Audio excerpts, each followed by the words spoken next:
Hey everybody, welcome back to Chefing with Chefry. I hope you've been doing all right. Today's video is going to be a little bit different than what I normally do. Today I'm going to be talking about knives. And also, I don't know if you could tell, but I got a new chef coat. Yeah, boy! So yeah, pretty happy about the chef coat, but today I'm going to be talking about knives. What knives to use for what, how to sharpen them and hone them, and all of that good stuff. So definitely stick around for this one, in case you were curious about that. Alright, so here I've got my everyday knife that I use here. It's a nice Damascus steel here. You can see all the pretty patterns in there. What happens with that is they layer different metals together for when they're making the knife, and they stack it all together and forge weld it, and then looks like there's a little bit of raindrop in here too, and they drill into it when they're making it. Yeah. So like I was saying, this is my everyday chef's knife that I use. This is obviously the handle here. This is the butt, and then this part here.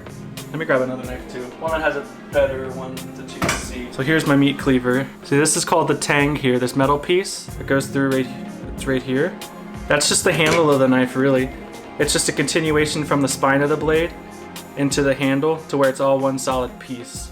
This one, unfortunately, I don't know if you can see it, there's a weld there. So what they did is they made the knife and then they welded a piece of metal here for the handle. It's not the greatest quality knife. Zinzu, I think it's called. It's 73 layers of Damascus. So yeah, but it looks pretty cool. All right, then you got the spine of the blade here. Pretty much from here down is the spine. Then this is considered the tip, and this is the point. This is the bolster. And then if you want to consider this a finger guard, you can. It pretty much keeps your hand and your fingers from going underneath the blade while you're cutting. And this is the proper way to hold a knife. I don't know if you can see here. Woo. You just want it to, you want to grip it like this. I like to rest my finger on the blade, or the spine just a little bit, and then grip it with your thumb, like that. And that way you have full control of the knife when you're cutting and all that, slicing and all that good stuff, all right? So now let's start talking about some knives here. This is one of the knives I was also given, or not given, but I got in culinary school. It's a Mercer knife. And this is just the regular old chef knife that I was taught on and everything in school. This is the boning knife. So what this knife is used for is when you're going into, say you're just cutting up some hindquarters of a cow, or you're deboning a chicken, or processing a chicken. With this knife, it's thinner and easier to control with the fine tip, the point. This is what you're going to be using most of the time here, is the tip of the blade. You can get in there and get around the bone and everything, and get out the joints and all that good stuff. This one here is the fillet knife. So you can see this one's meant to bend. It's supposed to be bendy. This knife is meant for when you're filleting a fish and you're down on the cutting board. And if you put a little bit of pressure down, it bends like that, if you see that. And it kind of just hugs the piece of the fish or whatever. And this is really good for getting in between the skin and the meat of the fish. Of course, you saw this one already. This is a meat cleaver. This is not my knife. This is one of Jennifer's and Jeremy's knives, but I've never bought one, so yeah, just don't have it. This one is for the down and dirty.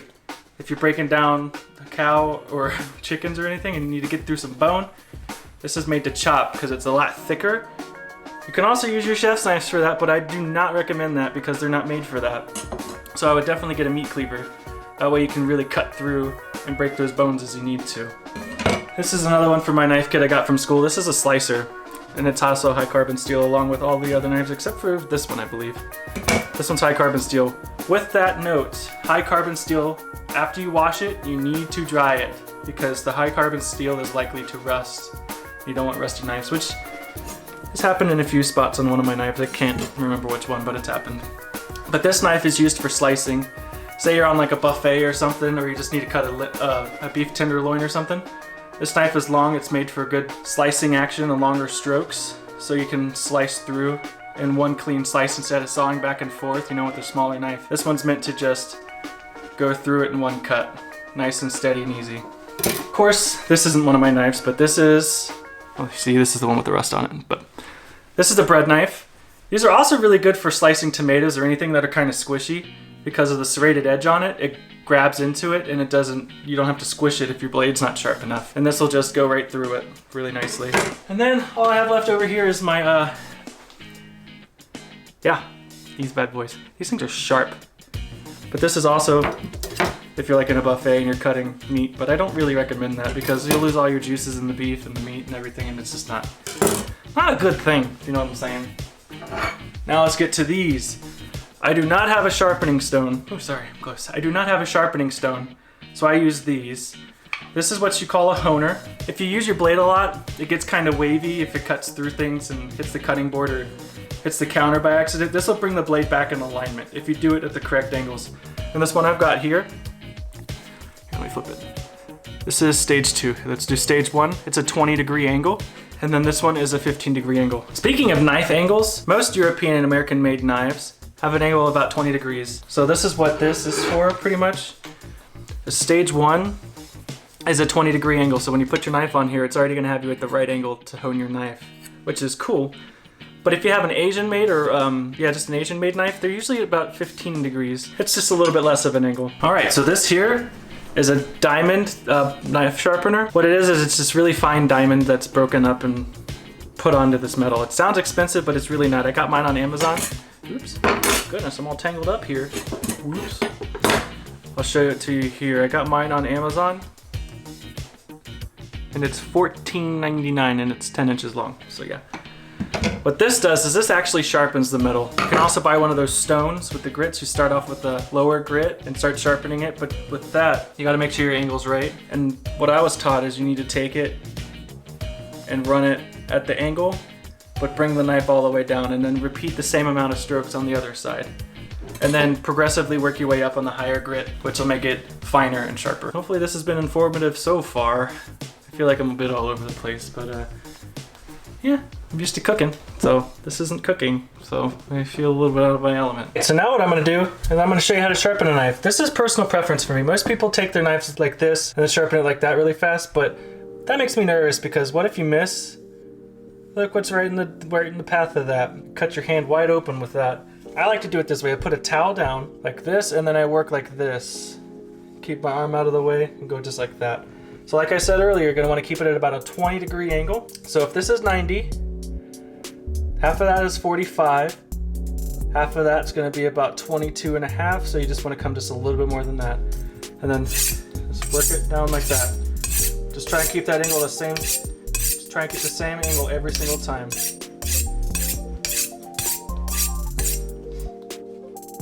And you can see I've gone through a lot of trial and error with this knife. You can see all the marks on my knife. But be very careful with checking it, because that does feel really sharp. And then you're gonna take your honer like this. Let me see if I was at the right angle. I was, cool. So then you'll take this will straighten out the blade itself. Oops, goodness, all over the place. I'm not used to this one. And then that brings your edge back to being straight. That's nice and sharp there. And another thing, people, I see people sharpen the knives, including famous chefs on the internet, and it bugs me. They go straight from sharpening their knife straight into cutting something. You know what you're doing with that? When you sharpen your knife, there's little metal fragments that come off of it. So essentially you're putting little metal fragments into whatever you're cooking and slicing. So I highly recommend you just give it a quick rinse. So like that, and then dry it off. Just like that. And now you got a nice sharp blade there. All right, I'm gonna hold up the knives for you one more time. So this is the chef knife. You know what this one is. Meat cleaver. Then there's the boning knife, the thicker spine, meant to get in around the bones. This is the fillet knife. It's thinner and pliable. This is the slicer, the bread knife. And yeah, that's it. So also I wanna put in here, there's these knife sharpeners that you can get. Let me pull up the picture. I took a picture of one at work because we have them at work. They work great and all, but they end up taking a bunch of metal off of your knife. They look kind of like that. Let me pull up the other one. And like that. So you end up putting your knife in here with the little groove right there. And you just pull your knife like that. It shaves off a bunch of metal. So you're gonna go through knives like crazy if you do that. You're gonna lose your knife. It's just gonna eat it away the more you sharpen it. And I don't recommend those. But if that's all you can do, then by all means do it. But yeah, I know this was a little different. There was no cooking in this video, but I feel like I needed to do one of these videos. So I hope you enjoy it, and I hope I was informative to you at some point in this video. But remember, 20 degrees on your sharpeners and your honers, all right? And 15 degrees if you have a Europe or an Asian knife. So one more thing I forgot to show you. If you notice the difference between these knives, this is a straight handle, and this one has a swell in the handle. And what that does is when you hold the knife, it gives you something else to hold on to, and your hands aren't flat like this. It feels more comfortable in the hand to me because my hand gets a little tense sometimes. Well, I really hope you enjoyed this video. I hope I was informative at some point. So thank you for watching Chefing with